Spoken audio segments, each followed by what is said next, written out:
Let's see who shows up. Monday Night Live. Fairly long day. Not too bad, though. Not much small engine work, but starting to chat.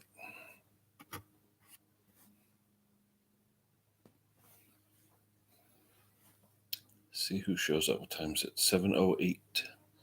So should be a couple people around. A couple people still up. 7. So that's midnight in Ireland. If Nikki's still up, probably not. Oh, there's somebody. Must be James Faust, Jesse Grimm. Who's on?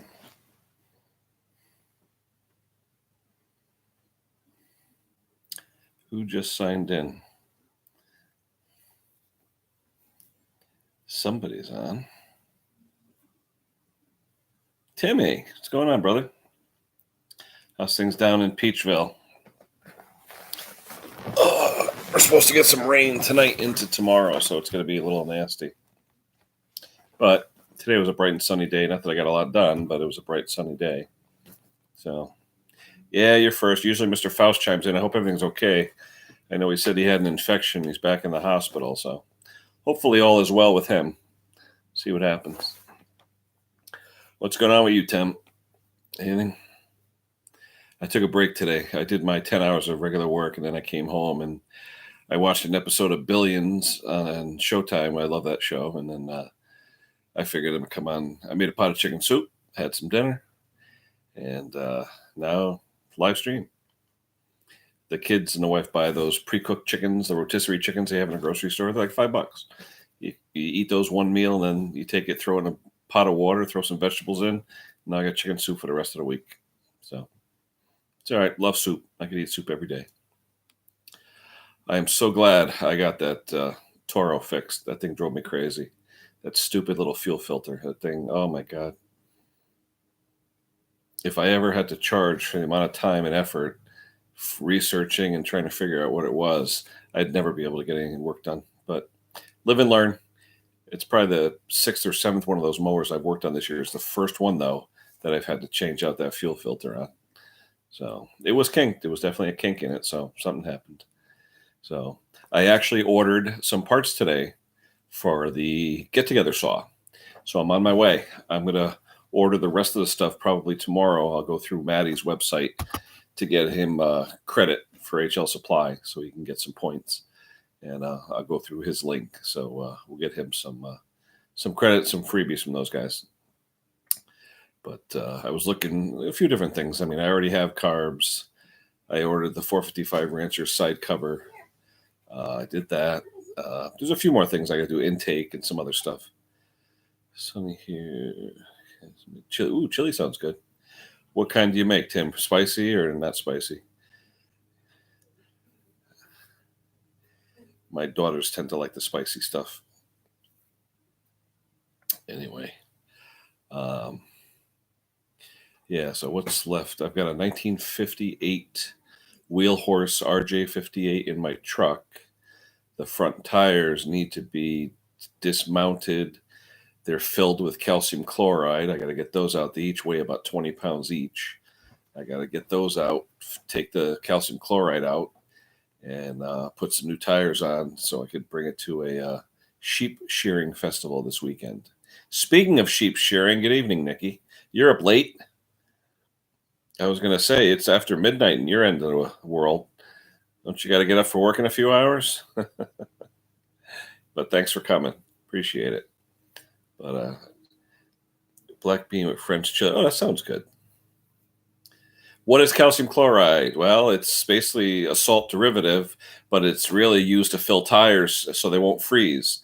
Just like sodium chloride is salt. Calcium chloride is a type of salt, but with a calcium derivative instead of sodium. And it looks like a cloudy white liquid, and it's basically salty water, and it just won't freeze. So if you fill your tires in your tractor, you can keep it out there in the winter, 8 pounds a gallon for water. So if your tire takes, 30 gallons of water to fill up your tractor tire, that's 240 pounds right there just in the water. So people like to fill their tires on farms to get some free weight. And it's what they call unsprung mass, meaning it's not suspended. When the weight is in the tire itself, it's called unsprung because it's not loading up the chassis. So it doesn't hurt anything. It's just that you have more weight to pull around, but it gives you great traction on your ag tires when you fill them. And even this one here had front tires filled with the stuff because the engine's in the rear of this tractor, in the middle, really. So the front end's kind of light. So if you're pulling something heavy, it might tend to want to do this on you. So he filled the front tires too. So no big deal. It's just that what the guy uses it for now, he doesn't need the weight in the front wheels. So I'm going to buy 2 new tires because the original Goodyear, they're like Silvertown. It's an old style of tread, same size as a wheelbarrow tire. It's a 4.8-4-8. So we found some. Kenda makes one that has the same style of tread. They sell it at Sten, so I ordered those Saturday. Those should be in another couple days. Yeah, the RV stuff, you could use the blue RV liquid or the purple RV liquid, whatever, as long as it doesn't freeze. That's the main thing. You know, people keep their tractors out all year long and you just don't want them to freeze. The RV stuff's a little better because without the salts in it, it won't rot out your rims. But if you do it the correct way and use a tube, it shouldn't rot anyway. But the problem is, over time, the tubes will deteriorate a little bit and they will leak. And then the calcium chloride, I don't know, Nicky, if you've ever seen old tractor wheels where the whole bottom of the wheels disintegrated, and you're like, how could that happen? Well, it's because the calcium chloride leaked out of the tube, sat in there, and just rotted it out, just like salt on your car in the wintertime when they spray the roads. Same exact principle. So, yeah. Yeah, you use antifreeze, that's right. But years ago, it was calcium chloride because calcium chloride, they didn't have, the green antifreeze was expensive relatively, where calcium chloride, you could buy it in powder form years ago. The farmers could buy it real cheap in a 100-pound bag, mix it with water, and they have their own antifreeze. So they didn't have to worry about spending a lot of money on ethylene glycol or a permanent type of antifreeze. So more for cost than anything else, So, anywho, what else is going on? Just the 3 of us. I was telling Timmy, I hope Mr. Faust is okay. I know he went in for that infection yesterday or the day before, so hopefully all is well. Maybe we'll see Maddie on tonight too. Who knows? But I came home from work today and I just said, you know what? I'm just going to relax. I watched a little bit of TV, made a pot of chicken soup, and then just chilling out. That's all. I may go downstairs. I've got 4 or 5 Kawasaki rewind starters to rewind. I just got the rope in the mail today. I didn't have any more 7/32 black rope. I used the Sten's True Blue, which is like their little higher up quality rope. It's a little tighter and a little better weave, and it wasn't bad. I could get it on Amazon. It was like $24 delivered for 100 feet, so it's not bad. So got to do that. Yeah, tire shop. Oh, I can imagine. Especially with the tractors now, that you could buy the actual outside rim portion of it, so you don't have to buy the center hub because it's the outside portion on a 2-piece wheel that rots. Some people used to see some of the. I'm sure you've seen the welding jobs, the patch jobs that people do on tires. It's amazing, Have you used that rubber stuff that you can paint on? What do you mean, to restore tires, Tim? The stuff that fill in dry rot and all that? Or are you talking the stuff that seals the beads?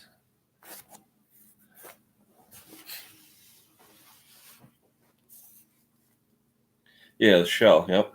And it's funny because I see a lot of people do crappy welding jobs on their patches, and there's all kinds of burrs and slag on the weld inside the rim, and it pops the tube when they put the tube in. So, one thing you got to remember, if you fix a rim on the inside, you got to make sure that you get it all nice and smooth.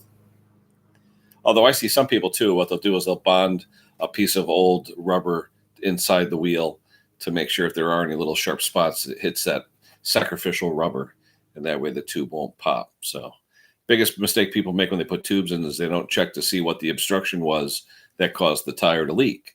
And there is a piece of nail or piece of screw or something still inside there, and they just throw a tube in and figure it's good, and then the tube pops and they wonder what's going on. So, common sense, live and learn.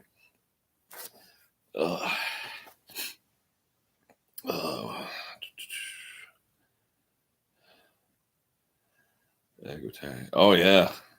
Well, expensive tires too. I had a friend of mine with it was a Farmall. I think it was a B, and just one ag tire for the rear was $300, and he let the air pressure go down, and I guess the sidewall took a set and it cracked. And he was livid because the tire company they don't care. They're going to give you anything, but they, like I said, real expensive tires. The stuff. Oh, the yeah, that what is it? He's dead now. Billy Mays, the other guy, the guy that does those infomercials with that rubber stuff. They sell it all over. It's expensive though. I couldn't believe it. Like a spray can's like $20, and they sell it by a quart and a gallon too. My neighbor used it on his gutters. Said it works good, But I see it now at Home Depot, Lowe's, all over the place. And then they sell like super duct tape made of it and all kinds of stuff like that. And I guess it's okay. I mean, it's just, it's rubber, but supposedly it's pretty sticky stuff. When it comes to stuff like that, I know I like Gorilla Tape and Gorilla Glues. Those seem to be pretty good. I tend to favor those lately. I like that brand. But what else? Put on weather tires. I've seen that black paint. There was a video someone did. He was restoring, I think it was an older wheel horse tractor with ag tires, very rare tires that actually said wheel horse on the side of them. And he wanted to restore them. And there was a black paint he used that filled in the dry rot cracks, and you could actually buff it out when you're done. And it came out beautiful. I mean, don't they call it, well, they call it tire black, don't they? Didn't they used to call it tire black? I mean, don't get it on your hands. You'll never get it off. But I think the tire shops used to call it tire black. And I know when you had retreads and stuff, they used to wash that stuff all over, but it's nasty stuff. Got all over you, So, same wheel, 6. Yeah. Believe me, if I had a dime for every time I've done the same repair in the same day 3-4 times, it's frustrating. I tell you, it really is sometimes, Even if you're a professional, there's sometimes they just get you. I tell you what, Nikki, you ever been whacked with a tire spoon? I bet you have, because I've got 3 of them. They're about 3 feet long, and I've had them all discombobulated and vice grips and this and that. Also, bing, I want to whack you in the forehead. Put a nice shiner, a nice egg on your forehead. Those things smart. But, yep. Yeah, changing tires, I give the truck guys a lot of credit, even though they have the machinery and stuff. That is brutal work. The guys that go on the road and change semi-tires and stuff like that, trailer tires and things. I mean, oof, hats go off to those guys. Oh, you've actually broke that. Oof. I've bent them to the point where I could have swore I was going to break one. I was so nervous. I had one bent like a pretzel, and it came back. It was spring steel, so it came back. But nervous. Yeah, no machines. You got to do what you got to do. Whatever's out there, crowbars, pry bars, tire spoons, tire irons. I'm just amazed some of these little rims for garden tractors and mowers, they could beat the hell out of you. Just these little ones, Yeah, they fatigue and they can stress crack, and then you won't know it. And then bink, it just goes. You just don't want that thing snapping anywhere near your face. Hopefully you're wearing safety glasses or something. I'm a big fan of safety glasses when I'm working on stuff outside. When I'm grinding or doing stuff like that, sharpening a blade, I'll always wear safety glasses. I've been wearing safety glasses since I started working, 36 years ago. It's pushed at work. Every place I've worked, everything is safety, safety, safety. So, tire explosion. I've seen. Did you have those cages?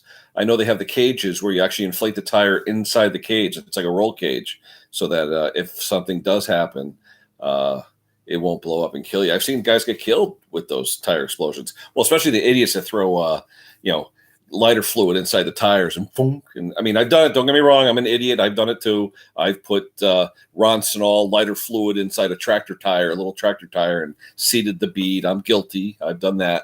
But I think I'm going to purchase one of those bead expanders, those the tanks with the big tube on it with the quick ball valve. And that way you just boom, and you pop the bead right up. That's the way to go. James, you're there. How you doing, buddy? Hopefully everything's good. Hopefully the infection is under control. We're all praying for you, pal. But yeah, Nikki, I think Chuck E 2009 did a video where he bought one of those tire seating tools, which is basically a 10-gallon air tank with a huge pipe on it that goes inside the lip with a quick acting ball valve. So you charge up to 100 pounds and then boom, and it just automatically will seat the thing. It's the safest way to do it, But yeah, I've seen the videos where the guys in like Nairobi or something throw gasoline inside the tire and boom, and hey, sometimes they blow up, sometimes they get hurt. And the biggest thing is when people do that, even on like car tires, a little lighter fluid in there, and they forget to take the Schrader valve out. Okay, the actual insert, the core. You don't take the core out, the thing's going to expand so fast, and the tire explodes, and they wonder why the tire exploded. If anyone ever does stuff like that, make sure you take the core out. Even at the tire store, when the guys are putting their new tires on, you notice they take the core out first, then they put the air in, then they put the core in. Because if it inflates too fast, it'll explode. If the air expands, it's got nowhere to go. So, new guy got out the cage, pumped the tire. The guy was in the cage and the tire was outside. I guess that's one way to do it, but that's sort of a Rube Goldberg way to do it. But I went by a truck stop the other day, and they were doing some tire changes, and they actually had those cages where they would inflate the tires. So pretty cool. Hey, safety first. You know what I mean? Yep. Yeah, the blast tank. Oh, I tell you, I don't know how expensive they are, but I know Chucky 2009. Like I said, I love his videos. Great guy, welder and hay farmer, and he showed us using one of those things. I think he had a Northern Tool. I think it was about $100, $150, something like that, which is reasonable considering what's your life worth, But it's just cool. You fill them up and then boom, just a quick acting valve, It's like on machine tools that we have at work. We always have emergency dump valves, and you would be amazed the sound it makes when all the air in the whole system gets dumped out of a 2-inch valve. It's like boom. Sounds like the whole place is going to fall down. 2-piece truck rims. I like the old tractor rims that are on an angle. It almost looks like a wire going around, and you could actually make the rim go in and out depending on how you twist it. And then you could lock it in place. I thought that was pretty cool. You can make something wide or narrow, Let's see. Yeah, James, that's your business, right? You got to have them for your type of work with all the trucks and everything, sure. Most rims have one side only. Tire comes on and off.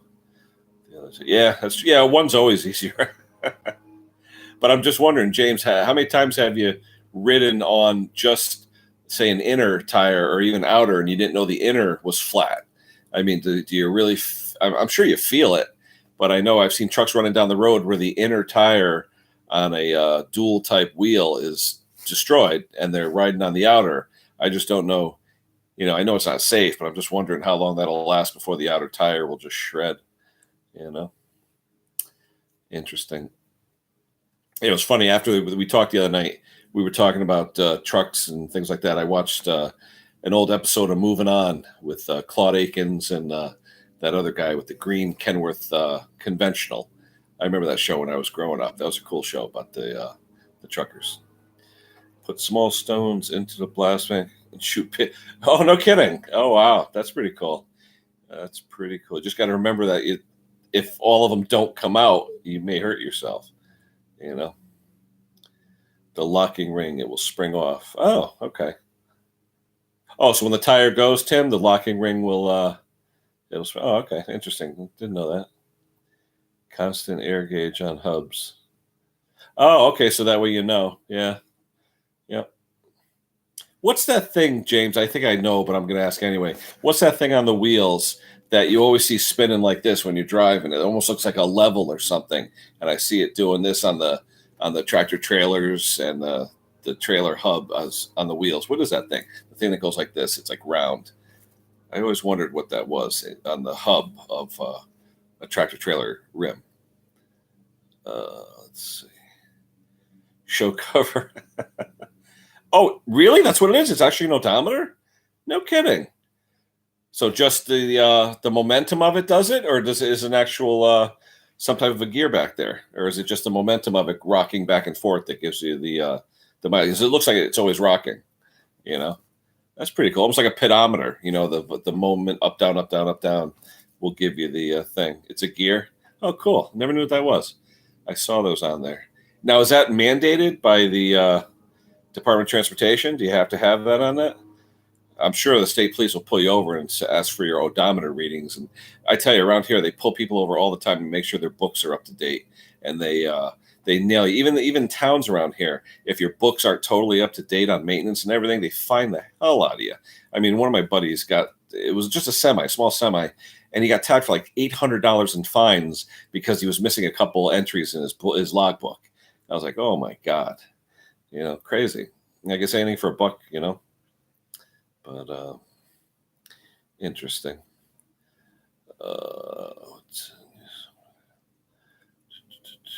Lease trailers, yeah.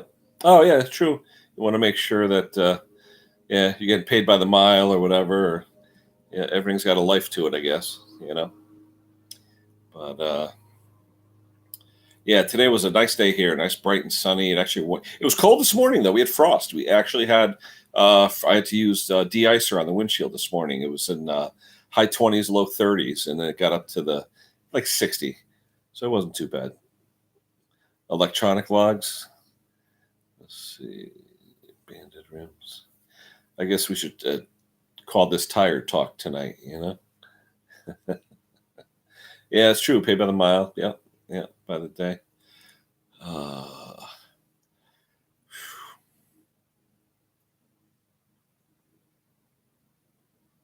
What else is going on, guys? You doing better though, James? What's going on? I didn't see that before. Is everything better, or what you doing? You got that IV drip going on? You doing better, or what?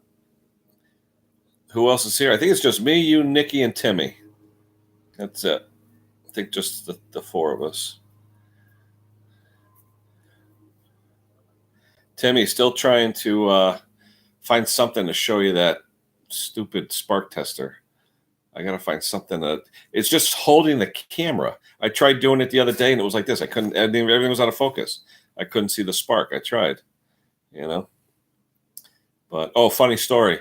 Yesterday I'm tuning up a Skag, and did the oil change, all that stuff. I ended up using my Mighty Vac for the oil because the way they do the drain plugs on those, they have a drain plug, 3/8 MPT drain plug, and a 1-inch hole drilled like right underneath it. The oil gets all over the place. Ridiculous. Drops down through, gets all over the pan, gets all over the axle. So I just used my Mighty Vac and I sucked it out like 8 ounces at a time. No big deal. But anyway, I get all said and done. I'm like, where's my RC12YC spark plugs? The most common spark plug for overhead valve engines. I'm looking all over, can't find them. So I told the guy when he came, I said, I cleaned the plug off and everything was running great, but it hadn't been tuned up in a while. I said, look, I owe you the plug. Bring it by when you get a minute, whatever. He leaves. Not a minute after he leaves, right, I clear off one thing on top of my bench. What's underneath a box of RC12YC spark plugs. I'm like, yeah, okay. I couldn't have paid to have that happen, So anyway. Yeah, that's why you got to keep a clean shop. I know where everything is. I can tell my kids, toolbox 6, drawer 5, blah, blah, blah. I know where every tool is. I know where every part is. But yesterday, I just could not find those spark plugs because they were underneath a box of, I don't even know what it was, a box of something. But let's see.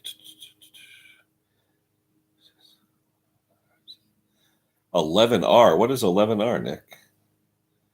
315, 80, 20. Yeah, see, that's all metric to me, Nick. Still doing a drip. That's okay. I was on a drip. I had a PICC line. I had a cholesteatoma in my right ear. Luckily, they found it, and when I got surgery done, I had a serratia and an E. coli infection, right, at the hospital, and I had to do a PICC drip for over 30 days. I actually had the IV on my arm, and I would give myself the IV and put the heparin in it and rinse it out every day and all that. What a pain. But hey, it solved it,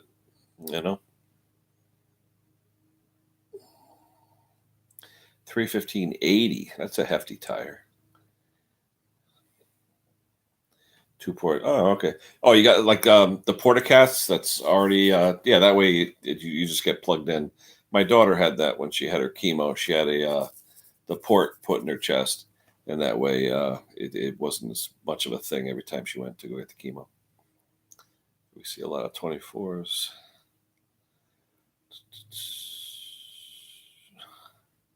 24, that's a good size too. That is a good size. Where is everybody else? Craigie and all the boys. Even Maddie. Usually Maddie. Today's Monday. Tuesday's his late day. So I figured today. But it's a nice day out. In fact, it's still light out. My neighbor was just cutting his grass. It's still light out. The sun's still out a little bit, so there's still some daylight left. So people are probably still outside doing some stuff. I should be out there fixing stuff, but you know what? I'm taking tonight off. Just going to relax. It's just amazing, though. You work for a couple of weeks on customers' equipment, and your shop turns into just a pigsty, and you don't know where anything is. In fact, I've probably got 16 or 17 of every size wrench, and the other day I couldn't find. I think it was a 7/16. I got 20 of them, but I couldn't find one because they were all over the place. So that's why I keep the shop neat, keep everything in its place so you can tell where stuff is.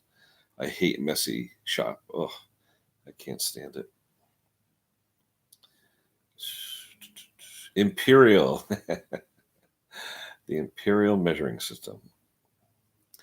We used to call it the MKS system. Meters, kilograms, slug, I think it was. I remember studying that in physics in college. There's SI, System International. They used to call it the SI system. It's just weird in manufacturing, even with machine tools and tool and die and all that stuff I did years ago. We didn't do a lot of metric, but one time we went offshore and we bought a mold from a Taiwanese company, and we told them we wanted everything in American. No, they made everything metric. So the first day the tool came in, we couldn't even take it apart because we didn't have metric Allen wrenches. That was funny. So, hey, I can leave you guys alone. You guys can talk tires. I mean, that's fine. Sounds like I said, tire night at the Wyman residence here. Hotshot trucks. Do they still hop up those trucks? I saw a TV show one time where they take the old conventionals and cab overs and they really do them up. That's okay. No, but hey, at least someone's having a conversation. It doesn't have to be me. I'm just reading. Like I said, with this Acer Chromebook, I could at least read it. I don't need glasses. That's all right. I do a lot of talking, as you can see. I could take a break once in a while too. But the quick story about tractor trailers. I was seeing this girl one time, and her father had a what was it? What is the brand? I'm trying to think of the brand. Freightliner. I think, yeah, Freightliner. And he had a garbage trailer on it. I think it was a Great Dane dump trailer, aluminum dump trailer that you dump garbage with. Long trailer too, 30 or was it 33 feet or 60 feet? Big trailer. Anyway, dumped the trailer, got up too high, went, took the conventional right on its side. Right on its side. It was a brand new Freightliner too, conventional with a double sleeper, flipped it right over. Unbelievable. Thing wasn't even a year old. So I do have interest in all things. I do. I love that show, How Things Are Made. I love that show. I need to, every day I got to learn something though. So today I learned about tractor tires. So that's good. Or truck tires.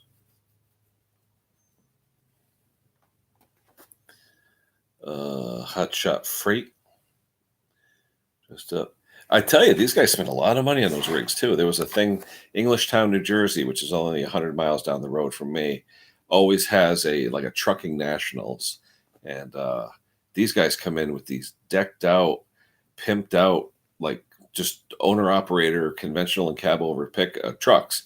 Unbelievable. But I think you were saying the other day, James, you said you had a '69 Peterbilt. I saw a beautiful from the 60s Peterbilt. I don't know when they started Peterbilts. I think it was mid to late 50s, but it was a early to mid 60s Peterbilt conventional, and the hood almost looked like a B model Mac hood, but it was just pretty. It was a beautiful truck, but tiny cab. I don't see how more than one person could really sit in it. That cab was so tiny. Back then they didn't have sleepers and all that stuff, but very just utilitarian trucks, but very, very pretty. It was just a gorgeous looking truck. But yeah, the thing is, I think if I sat in that thing, my shoulders would almost touch the side door panels on this Peterbilt, because it was from the early '60s. But man, it was just the prettiest thing though. Yeah, I love it when they chrome the fifth wheel, the fifth wheel plate and all that stuff. It's like it's going to be covered with grease and banging all the way up and down the street, and you're going to chrome plate it. I don't know. That seems kind of funny. But there's a friend of a friend who collects and restores old Mack trucks, the B model Macs. And He drives one around as a daily driver. He actually takes it to work. He used to take it to college when we were going to school. And imagine that though. What do you drive? A B2 or whatever it was. And yeah, driving that as a daily driver. That was funny. 102-inch. Is that length or width? Holy cow. That's almost 9 feet. Wow. That's how long it is? Like what was that, triple sleeper, James? I wonder if that's the triple where it's got the double and then the thing on top. Length? Wow. Now, do you have to get a special frame for that then? Or what? Because that would put a heck of a lot of length on a tractor trailer frame. Wow.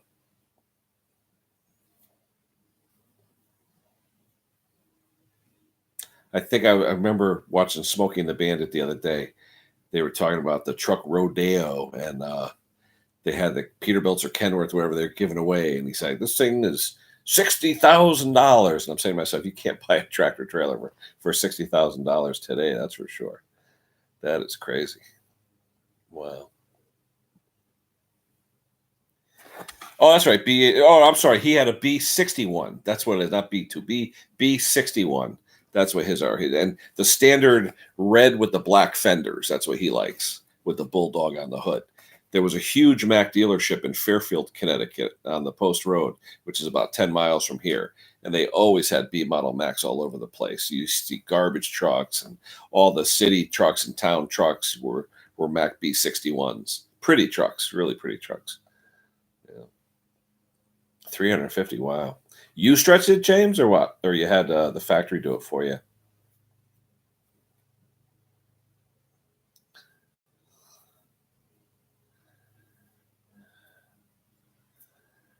The truck is the office, Nikki. Remember that when you're an owner operator, the truck is the office. There's a guy from Small Engine Nation. I forget which one it is, but he actually does his live cast from his truck. He drives all week long and actually has a microphone, and he does live cast streaming from his truck. So pretty cool. Oh man. How far do you go, James? What kind of runs do you do? Like cross country, or you do just daily runs, 4 hours each way here and there, 200-300 miles or whatever?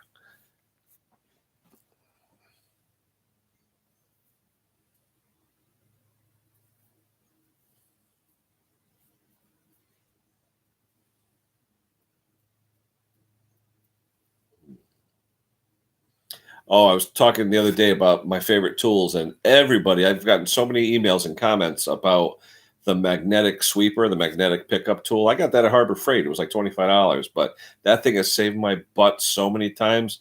I'm working on something like an E-ring, and ding, it goes off, and you're like, oh my God, in the grass or whatever.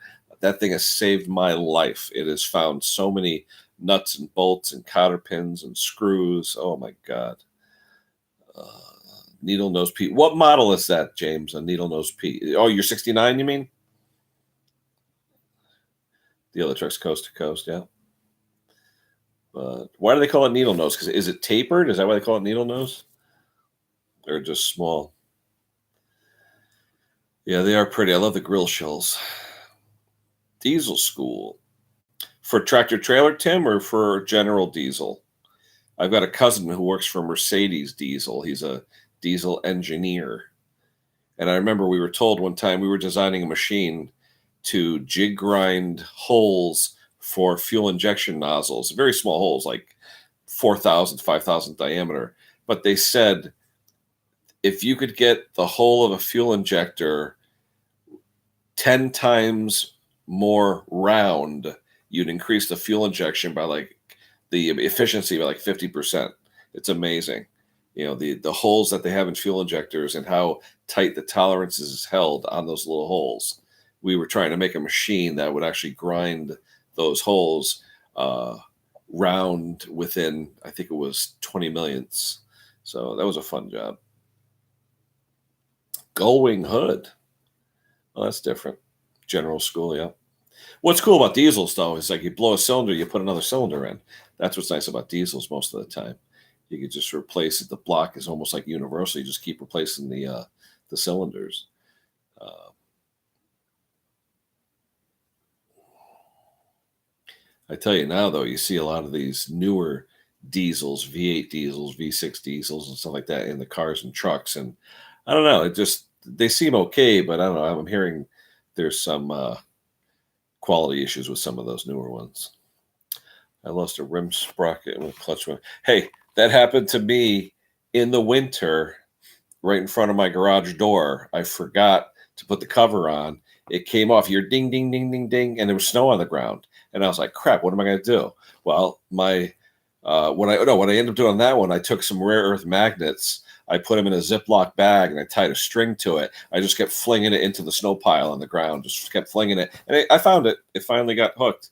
But I use that too. Ziploc bag with rare earth magnets in it, and I drag it around my floor in my shop, and that way it picks up all the chips from tapping and just any kind of metal debris. It'll pick up, and then you turn the bag inside out and you throw it out.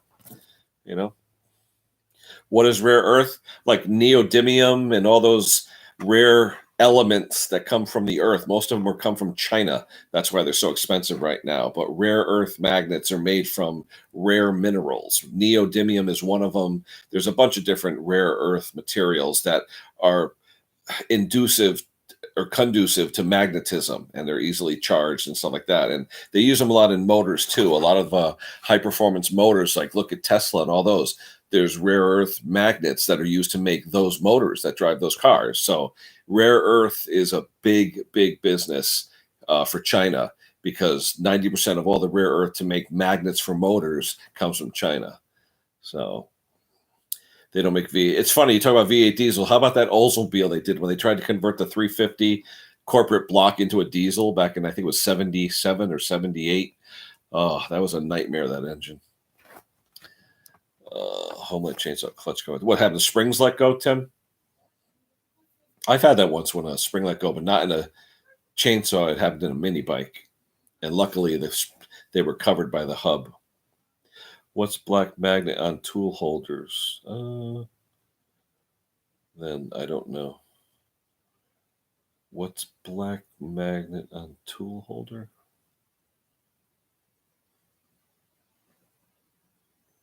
I mean, generally magnets were iron. All right, it was just ferrite. It was just iron that was charged. So you had your north and south pole and all that. But rare earth it holds more of a magnetic charge, if you will, and it'll just pull the hell out of it. I've got a magnet that's 2 inch in diameter. It could pull 150 pounds. I mean, they're just crazy, 225K. There you go. Bargain. Scania. Yeah, is that the only thing that Saab does now, or Scania? They don't do cars anymore. Or do they still do cars in Europe? Or is they still just doing jets? I know Scania was big into the jets. Uh, yeah, most of the old magnets are iron or ferrite, if you will. Ferrite cores. But I remember the old AFX race cars, us older guys that remember slot cars.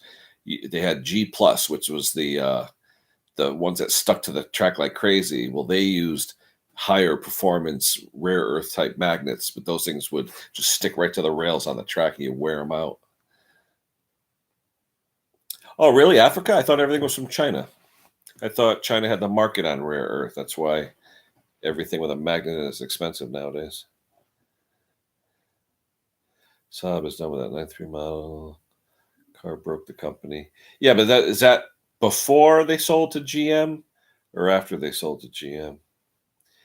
You do? Oh, no kidding. I still have, actually, I think up in my attic, I probably have a set of my Tyco slot cars. All right. I had AFX and G Plus Aurora, all that stuff. They had power passers. I remember those that had no slot. They would pass left and right. I had those, all that stuff. We started out, I'll never forget, I was 6 years old. Christmas of '69. My parents bought me an Aurora AFX Can-Am race set, which was a little figure eight. It was only about 3 feet wide, but we had such fun with the red and white little controllers. And I tell you, we played that thing till the brushes wore out. That was fun. Yeah, old speakers got real magnets in them. Yep. Just as long as you phase them correctly. People don't realize you phase speakers. When the bass is supposed to pop out, not in. People don't realize that when they do car stereos a lot, how to phase the speakers. There is plus and minus on speakers. So, yeah, the old toys. My favorite old toy, though, it's still my favorite. Two of them. Vertibird, which was, and now I'm building helicopters, but Vertibird was the helicopter one that went on a tether. I remember that Mattel Vertibird. I love that. And my other one, Kenner SSP, the cars that had the wheel in the center with the gear molded onto it, and you pulled a T cord and ring, and then that was my favorite. Kenner SSP. Love those cars. Yeah, use a 9-volt battery to see which way it pulses. Yep, absolutely. You collect old toys. My father-in-law used to do that. God rest his soul, but he used to collect superhero toys, and he did it at a time when superheroes weren't popular. I mean, they're trying to sell some of his collection now, but he was into Captain Marvel and all the old Marvel stuff before Marvel Comics even got a hold of that. It used to be Fawcett Comics. It was invented. Captain Marvel was invented here in Greenwich, Connecticut, in 1948, and it was Fawcett Comics. Hot Wheels Slizzers. The heck's that? And remember the Evil Knievel. Oh yeah, no, but how about the Evil Knievel toy that you went and you wound up the wheel and then you let it go? How about that one? I remember the one with the pull cord, but the one that wound up and then you hit the button and it went down. I remember that one. Yeah, that was back when he was popular. He did Snake River Canyon and all that crap. Used to watch him every week on the Wide World, ABC's Wide World of Sports. Yeah. The thrill of victory, the agony of defeat, and then show the skier tumble over. We used to watch for that every week on ABC. I remember that. How about Johnny Lightnings? You had the thing where you pulled back the spring-loaded track and ring, they would go out. Or the Hot Wheels with the white rubber wheels that would fling the cars. I remember all that stuff. Hot Wheels with the orange track and the purple tongues that held them together. Oh yeah. I still have my tire shaped like a tire, the car case where all the Hot Wheels cars go. Still got all that stuff. Yep. Those were the days when kids actually played with toys and not computers. And they actually talked and played with each other and not on screens. So funny.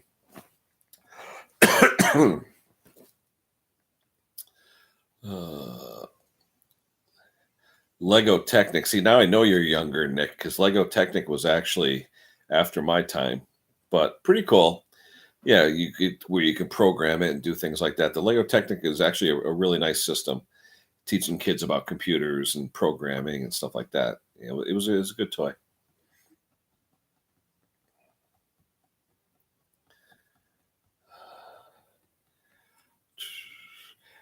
James, you'll probably remember years ago, Don Adams on Get Smart, he was the spokesman for Skittle toys. You had Skittle Pool, Skittle Golf, Skittle this, Skittle that. You remember that when Don Adams used to do all those commercials? I remember all the Skittle games. Those were fun.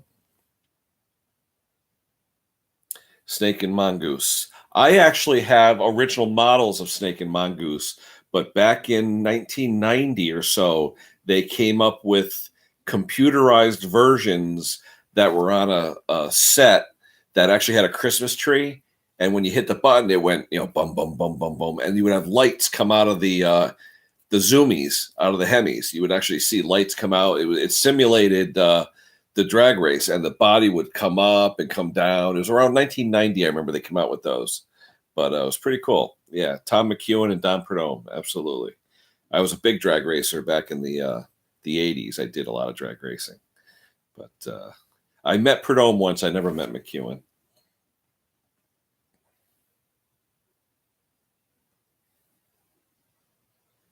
Lego Technic wasn't electric. I thought Lego Technic was had electrics. Yeah, James, we could probably talk all day about old toys. I used to love toys.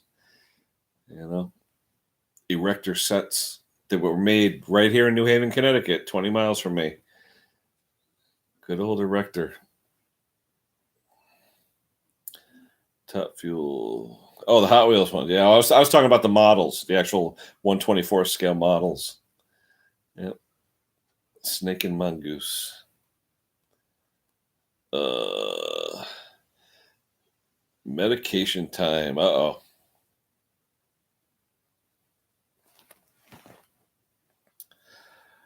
Yeah, it's funny. I went in the store the other day. They actually still have Hot Wheels, but it's crazy. They look nice. I mean, like the newer cars and stuff, but I don't know. The thrill isn't there anymore. They came back out with Red Line and all that stuff. All the classic stuff came back.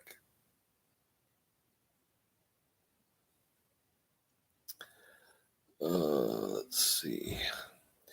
Nikki, what are you saying here? Working suspension, diff, box crank, four pistons. Oh, really? I should look that up.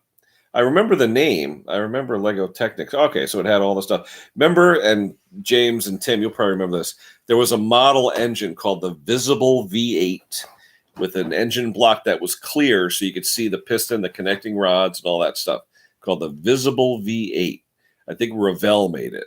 And we built that when we were like 7 or 8 years old just to see how an internal combustion worked. And then what really got me was in high school, they came out with the Wankel engine, the Wankel rotary in a visible model. So that was pretty cool too. The Ford drag race team. Which one are you talking about? The original like Cobra Jet teams, the old ones?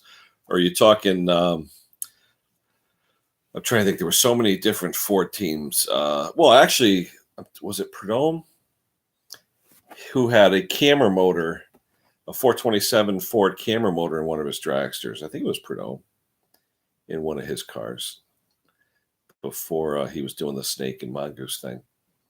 I think he was racing for Roland Leong back then, the Hawaiian. But pistons comes from the concrete saw. Yeah, the way you make it sound, I guess the mail takes a while over there, Nick. It's not like here where you get everything in a day or two. We're spoiled over here, you know.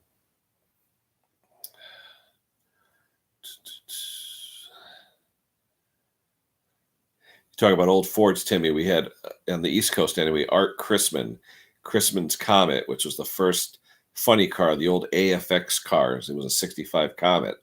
It was actually bought by a guy that used to race near me at Connecticut Dragway named Jim Barilaro. He actually bought the original 65 AFX car and restored it. That was pretty cool. Magnesium wheels, the gold wheels, all that stuff. The old AFXers where they took the rear tires and moved them up front like 3 feet. That's why they called them funny cars. That was pretty cool back then. Apollo 13. Hubert Platt. Oh my God! Now you're bringing back old names. Oh my God! I should get back some. I should look up some of my old National Dragster newspapers and check out some of that old stuff. Even Mario complains. Yeah, it's funny. You go on eBay and you see from China it says delivery, and you look and it's like 2 months out, and you're like, what? You know, because I guess the guys who buy the stuff buy skids of it, and they, when something comes in, they buy 1,000 at a time. So they're waiting for the freight to come through customs, I guess.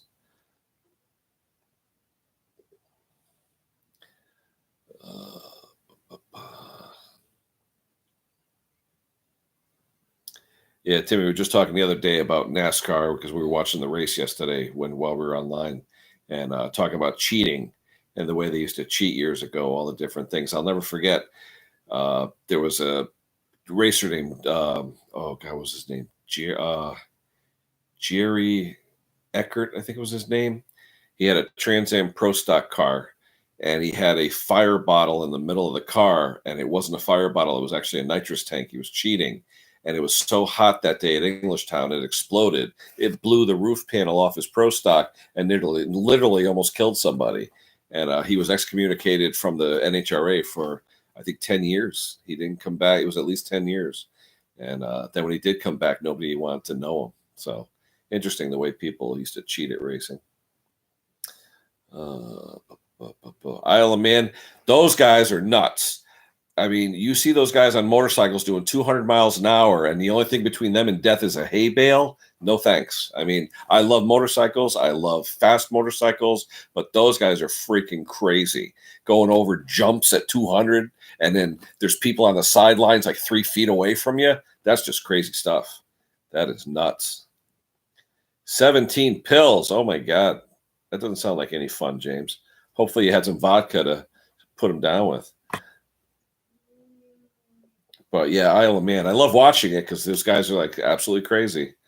But I give him a lot of credit. But then you see him coming over a jump at 150 miles an hour on one wheel, and then the thing's shimmying. They're just crazy, crazy. You got to have well, put it this way: they'll never get insurance because who's going to insure those guys? But you might as well just do one of these when you're about to go out because you never know if you're going to make it back from an Isle of Man race. Crazy people, but fun to watch, but crazy people. And I don't care what kind of pad you get on. You're doing 170 miles an hour and you hit something, you're not making it. You're done. That's why they say the Autobahn in Germany, the reason they don't have a lot of accidents is because if an accident happens, you scoop the remains off the road and that's it. And you open up the road in 2 minutes. Whereas here, little fender benders at 50, 60 miles an hour out there, the high speed is just no survivors, no lawsuits. Just that's it. Clean it up.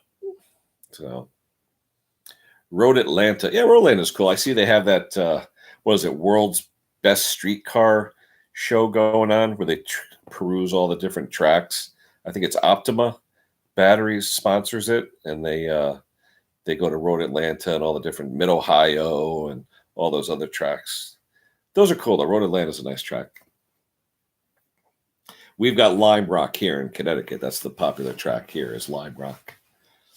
No big NASCAR track here in Connecticut. They won't allow it. And no drag strip anymore. Connecticut closed down in 86. So we've got some roundy rounds like ARCA type and stuff like that up in Connecticut. But other than that, not really much of anything else.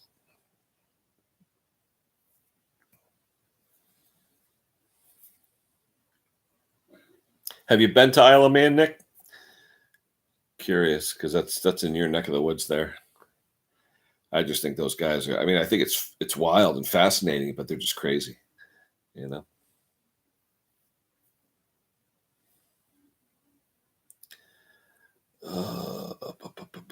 What else, guys? IndyCar. Oh yeah, you're right there. Sure, I went to Indy once, 1980. My brother was going out to Purdue University to start his college career, and we drove out there. And the one thing I remember, once we passed Zanesville, Ohio, then we got into Indiana. Once we got into Indiana, all I saw was 20-foot tall corn stalks on the side of me for miles and miles and miles, and it smelled like horse crap. That's all I remember about driving out in Indiana was the corn and horse crap.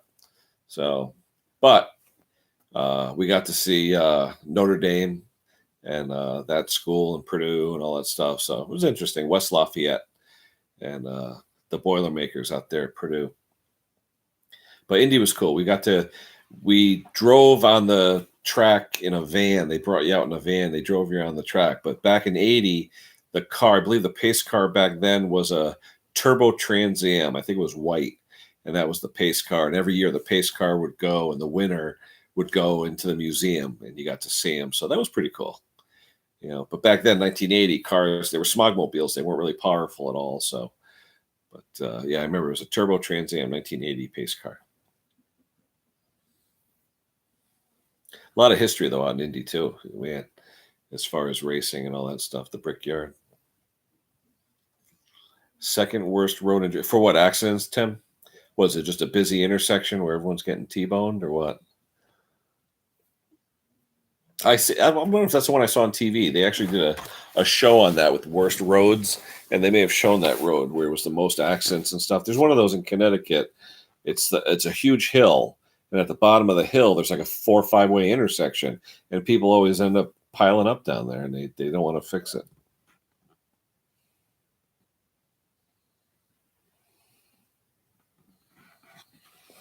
That second worst road, is that your road that you live on, or are you just next to it? Went to TT. Joey Dunlop. Kirby, yeah. Real race cars are not outdoors offenders. That's true. This is true. But back then, real race cars didn't even have roll cages. Those guys were crazy. Leather helmets. Oh my God. 100 miles an hour leather helmets, and you're sitting sideways going around a dirt track. Crazy. But it's weird, James. You look at the new Indy cars now. I remember old Indy when I was growing up in the 70s. You had Elf Tyrell with the 6-wheeled Elf, and you had all these cool. Every car was different, Benetton and all the different cars. Everyone was cool. John Player Special, all that stuff. There were cool cars. Now, with the rules to keep everyone consistent, every car is the same. I don't know. It's kind of I don't know. I used to like seeing all the different types of cars. Now it's cookie cutter. The only difference is the paint scheme and some of the engine modifications. I don't know. It's too generic for me right now. I like the old Indy where you had all kinds of weird cars when they used to race. Remember when they raced the Buick V6 in Indy back in, I think it was 79? John Butera sponsored that. So that's Formula One. I thought Indy, they were all the same too. No? Indy, they could all be different? Maybe I'm getting them confused. Not Indy cars? So Indy cars themselves, if you look at 3 or 4 of them, they won't look the same. They'll all look different. Interesting. I was going to say qualifying is coming up in a couple of weeks, right? Because the race is Memorial Weekend. So you'll be getting crowded down your neck of the woods.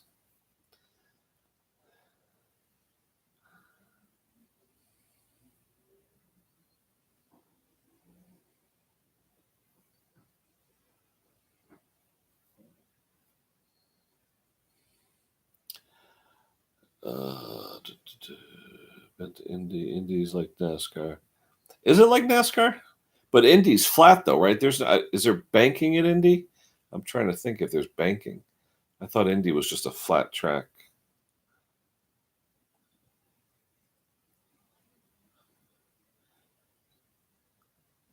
Hmm.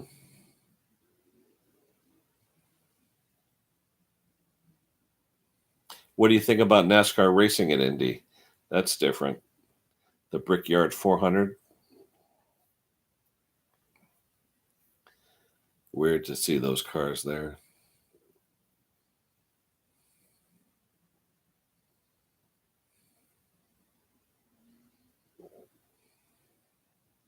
I'm fascinated with the engineering too, the way they put those cars together, especially like the jacks, the pneumatic jacks that jack the car for changing tires, and the quick release hubs and all that stuff.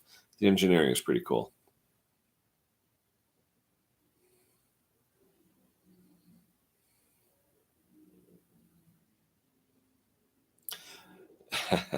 It's all about the almighty dollar, James. AFAB, as I always say, anything for a buck. You know, NASCAR has invaded. It's funny. They do the road race courses each year, 2 or 3 or whatever they do. They bring in Brian, what's his name? All the ringers, all the different road race drivers and stuff like that. It's all about the money. India's holy ground, not anymore. You know. Uh,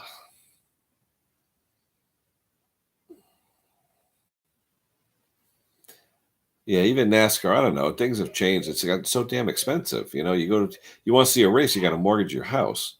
Most racing's like that now. The tickets are ridiculous.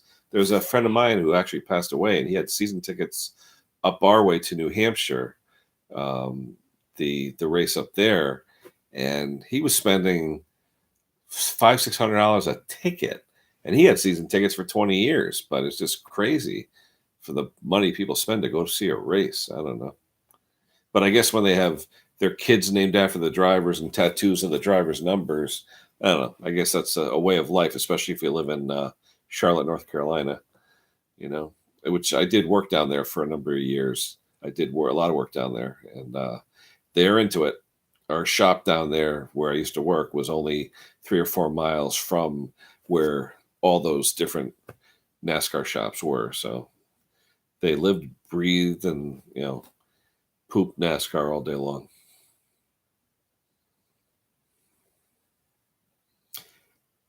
Timmy, you're NASCAR, right? I'm trying to think of the guy, the Winston guy, years ago. He was a blonde-haired gentleman with a beard, and he was the guy that always brought the guy into victory lane and handed him the carton of Winstons and a trophy. I'm trying to think of who that guy was. He was like a VP of operations or something. But every time you look at the old NASCAR victory lane celebrations from the 70s, 60s, and 70s, that guy was there. He was in every single photo. He had long blonde hair, a blonde beard, and he was like Mr. Winston. I don't know if he was like a CEO or something, but he was always Mr. Winston. I remember him. It's a memory I have of Winston Cup back from the 70s was this guy.